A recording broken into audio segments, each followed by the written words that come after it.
Jean, chapitre 4, verset 7. Une femme samaritaine vint puiser de l'eau. Jésus lui dit, « Donne-moi à boire. »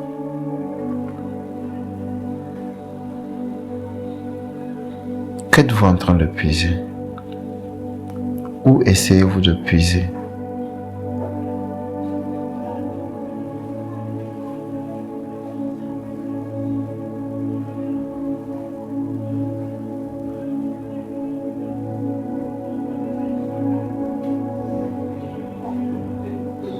La femme samaritaine lui dit, « Comment toi qui es juif, me demandes-tu à boire, à moi qui suis une femme samaritaine? »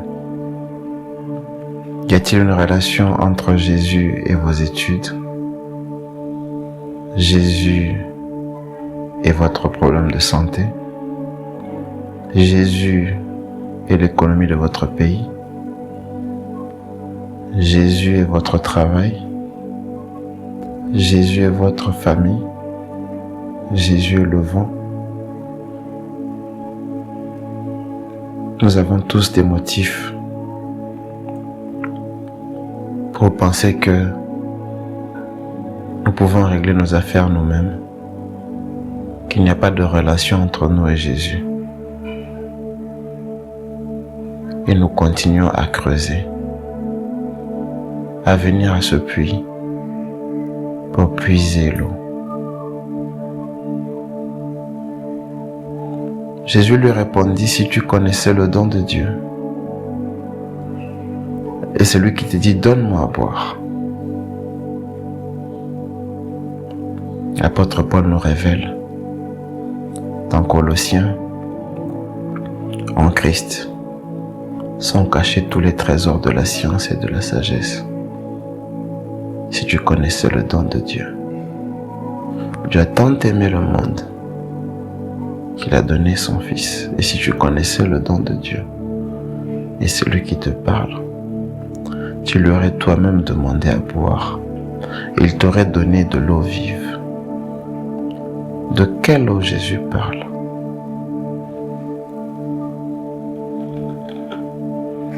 Jean chapitre 7, verset 37. Le dernier jour, le jour de la grande fête, Jésus se tenant debout s'écria, « Si quelqu'un a soif, qu'il vienne à moi et qu'il boive. Celui qui croit en moi, des fleuves d'eau vive couleront de son sein, comme dit l'Écriture. » Jean chapitre 4, verset 11. « Seigneur, lui dit la femme, tu n'as rien pour puiser, et le puits est profond. D'où aurais-tu donc cette eau vive? » De David, Psaume 63. Lorsqu'il était dans le désert de Juda.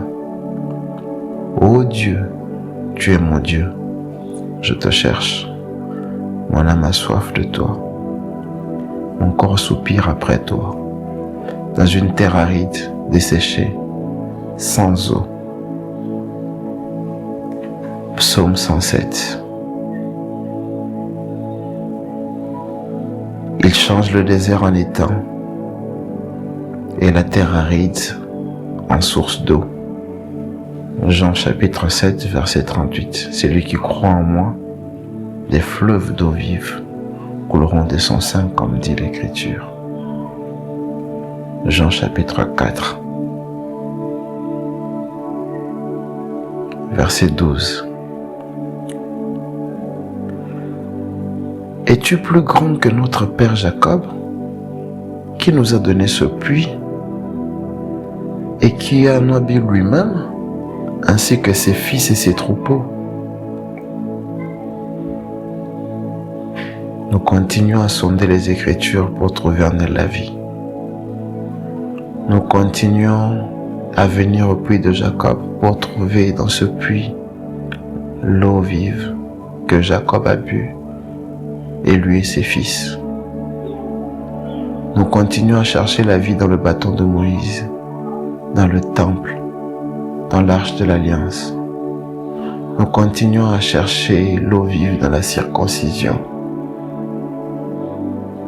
Nous continuons à chercher l'eau vive dans les ordonnances charnelles.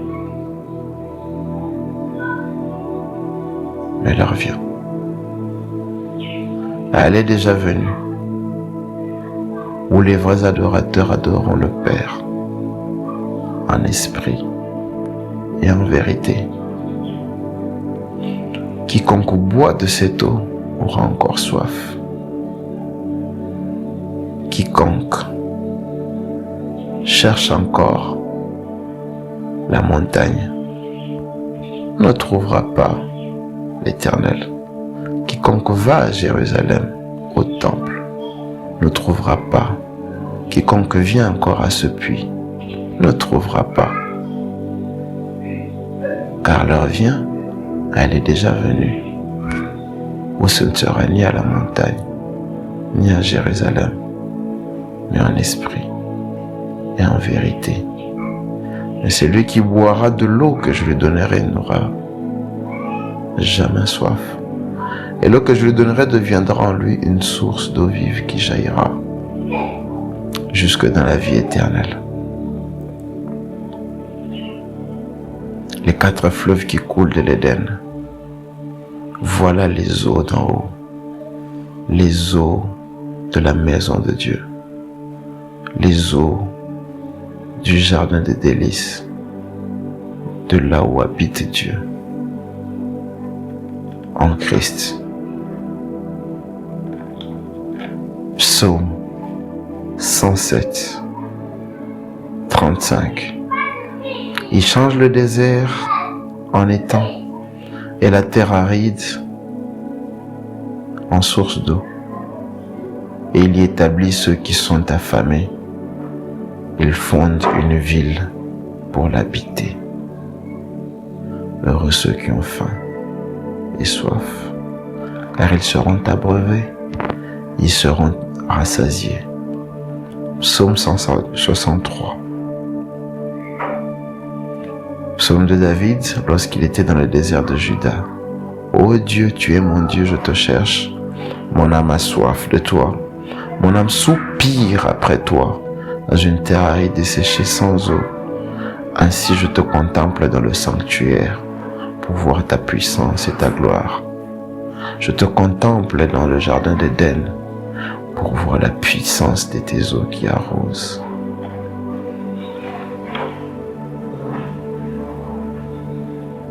La femme lui dit, Jean chapitre 4, verset 15, « Donne-moi cette eau, afin que je n'ai plus soif et que je ne vienne plus puiser ici. » J'ai essayé de puiser dans 5 marais, et j'en ai un qui est pour le moment. J'ai essayé de puiser dans ce puits, et je suis revenu sans jamais combler une fois pour toute ma soif. Je suis allé prier à la montagne comme tous les Samaritains. J'envie ces Juifs qui vont au temple dans la présence de Dieu. Seigneur, je vois que tu es prophète. Nos pères ont adoré dans cette montagne et vous dites, vous, que le lieu il faut adorer est à Jérusalem. Femme, lui dit Jésus, crois-moi, l'heure vient où ce ne sera ni sur cette montagne, ni à ce puits, ni à Jérusalem que vous adorerez le Père. Retour en Éden, retour en haut, retour en Christ, en qui habite corporellement la plénitude de Dieu. L'heure vient, elle est déjà venue.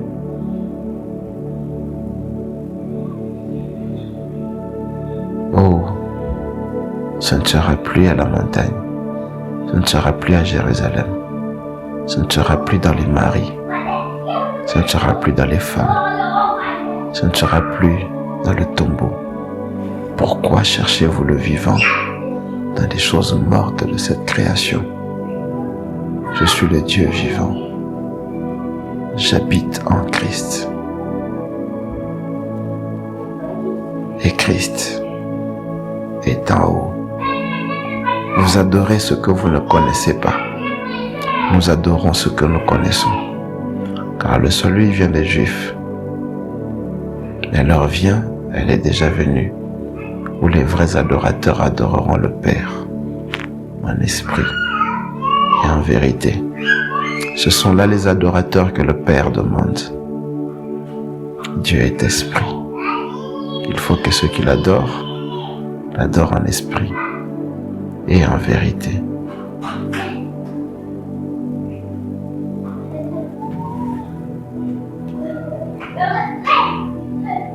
Ésaïe 41. Les malheureux et les indigents cherchent l'eau, et il n'y en a point. Leur langue est desséchée par la soif. Moi, l'Éternel, je les exaucerai. Moi, le Dieu d'Israël, je ne les abandonnerai pas. Je ferai jaillir des fleuves sur les collines et des sources au milieu des vallées. Je changerai le désert en étang et la terre aride en courant d'eau. Seigneur, donne-moi de cette eau.